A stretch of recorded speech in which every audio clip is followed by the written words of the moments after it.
Disconnecting elevator power before the fire sprinkler system activates when the elevator equipment room has sprinklers is a critical safety requirement in many jurisdictions. Several methods exist to meet this requirement, and understanding their pros and cons is essential.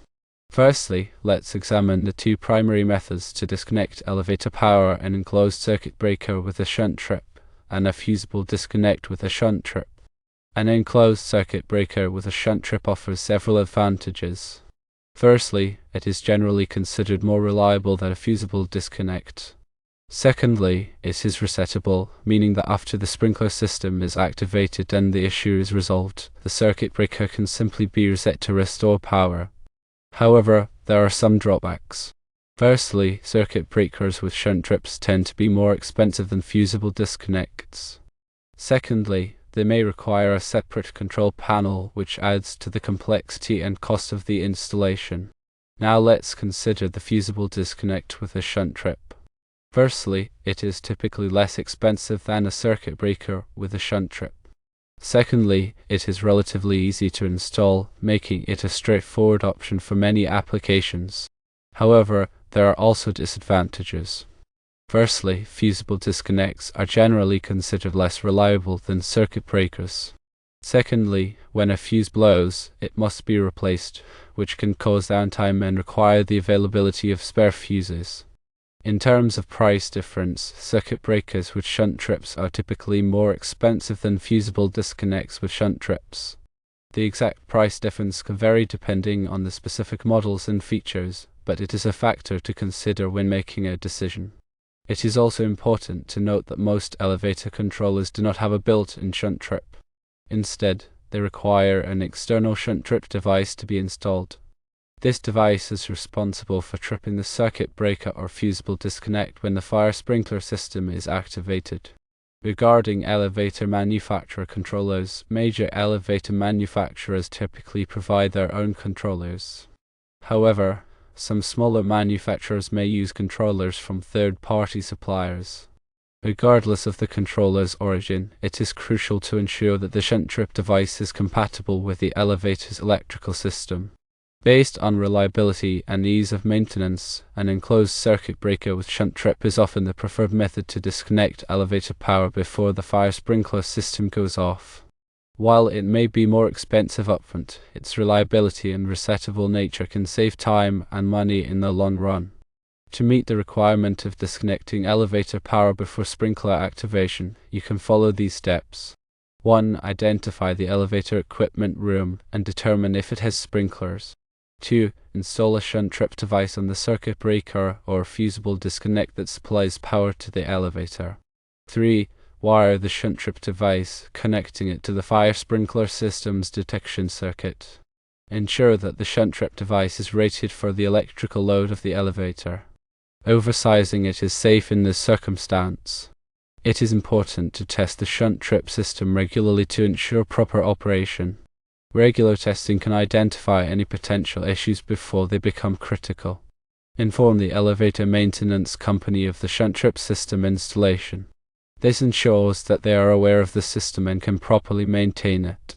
When selecting a shunt trip device, firstly, verify the voltage and current ratings to match the elevator's power supply. Secondly, ensure compatibility with the fire alarm system for seamless integration. Thirdly, consider devices with diagnostic features for easier troubleshooting and maintenance. For the wiring of the shunt trip device, firstly, use appropriately sized conductors based on the device's current requirements and local electrical codes. Secondly, ensure secure and reliable connections to prevent accidental disconnections. Thirdly, protect the wiring from physical damage and environmental factors by using conduit or other suitable protection methods. When testing the shunt trip system, firstly, simulate a fire alarm condition to verify that the shunt trip device activates correctly. Secondly, check the response time of the system to ensure that the elevator power is disconnected promptly. Thirdly, document the test results and maintain a record of all tests performed for future reference. Regarding maintenance, firstly, conduct regular inspections of the shunt trip device and associated wiring to identify any signs of wear or damage. Secondly, perform periodic testing of the system to verify its continued functionality. Thirdly, replace any faulty components promptly to prevent system failures. Moreover, it is important to consult with qualified professionals when designing and installing a shunt trip system for elevator power disconnection. Electrical engineers and fire safety experts can provide valuable guidance and ensure compliance with all applicable codes and standards. Be aware that different jurisdictions may have specific requirements for elevator power disconnection systems. It is essential to research and comply with all local regulations to ensure the safety of building occupants and the proper functioning of the fire protection system.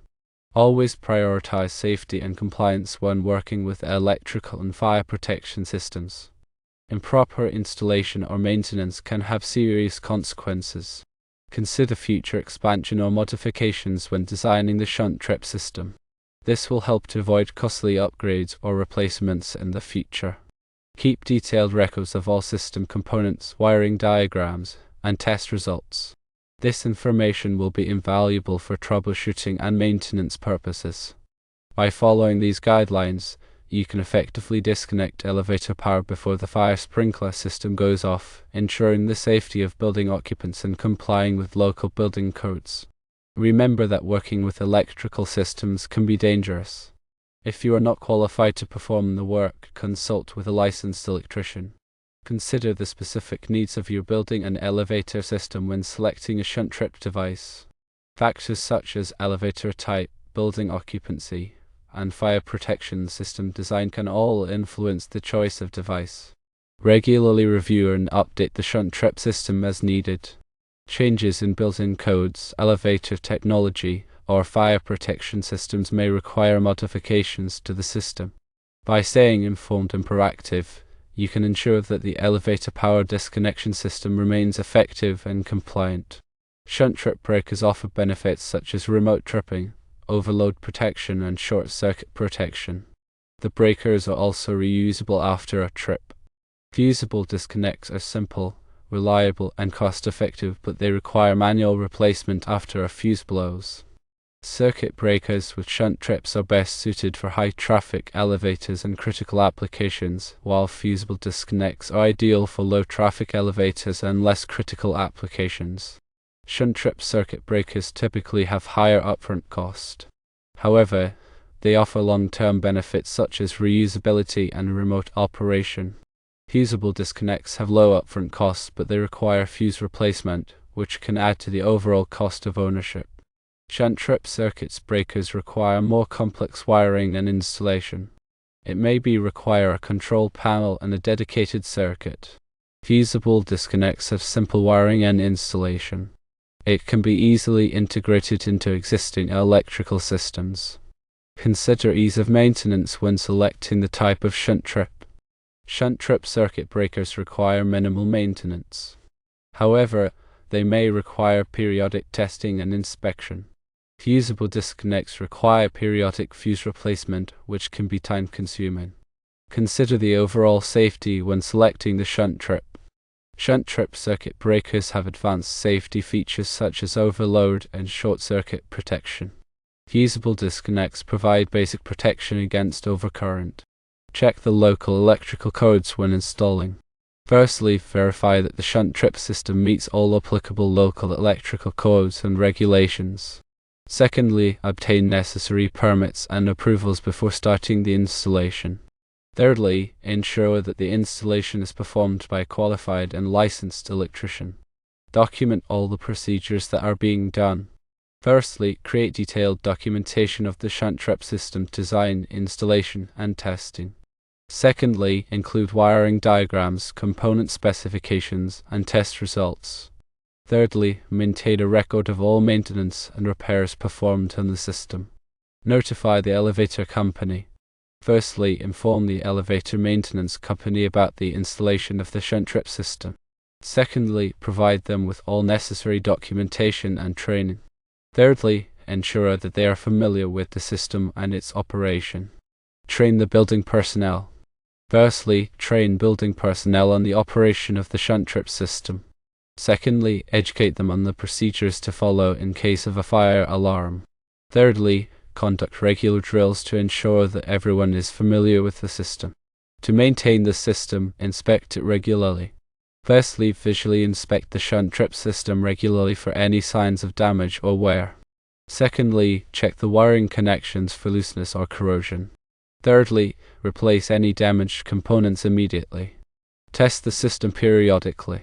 Firstly, test the shunt trip system periodically to ensure that it is functioning properly. Secondly, simulate a fire alarm condition and verify that the system activates correctly. Thirdly, document the test results and maintain a record of all tests performed. Keep records of maintenance. Keep track of all maintenance and repairs performed on the shunt trip system. This information will be helpful in troubleshooting any problems that may arise. If you are not comfortable working with electrical systems, consult with a qualified electrician. Improper installation or maintenance can be dangerous and could lead to serious injury or death. The information provided in this narration is for general guidance only. Always consult with qualified professionals to ensure compliance with all applicable codes and standards.